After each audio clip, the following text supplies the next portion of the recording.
Hi, this is Dana Diedolf, and I'm still thinking about stories.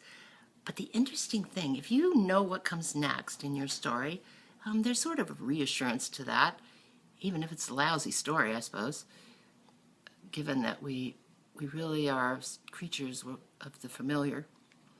But one of the difficulties of seeing a story is that the story isn't just in your head or in some sort of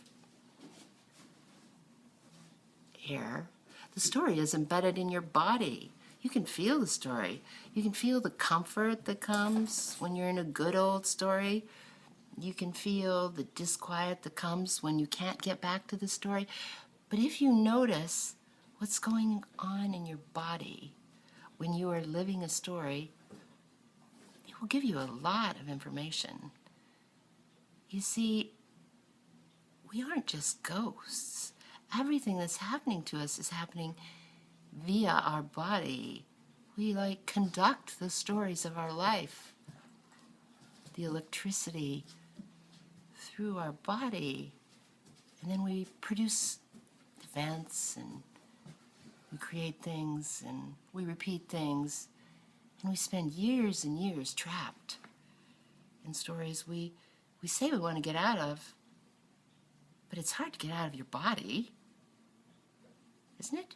Well, if you get out of your body, then you're a ghost, and we don't even need to have this conversation. People use addiction, to get out of their old story, even if it's the same old story they used the last time, because part of what they're trying to do is get out of the discomfort of the body.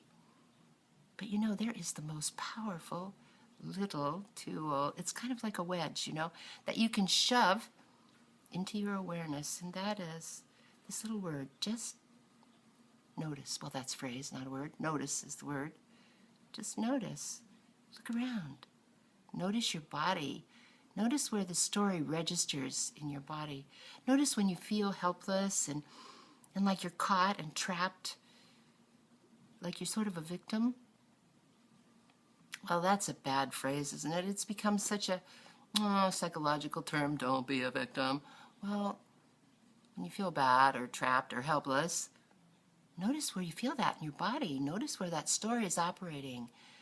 And because if you try to deviate from the story, sometimes you'll feel really anxious.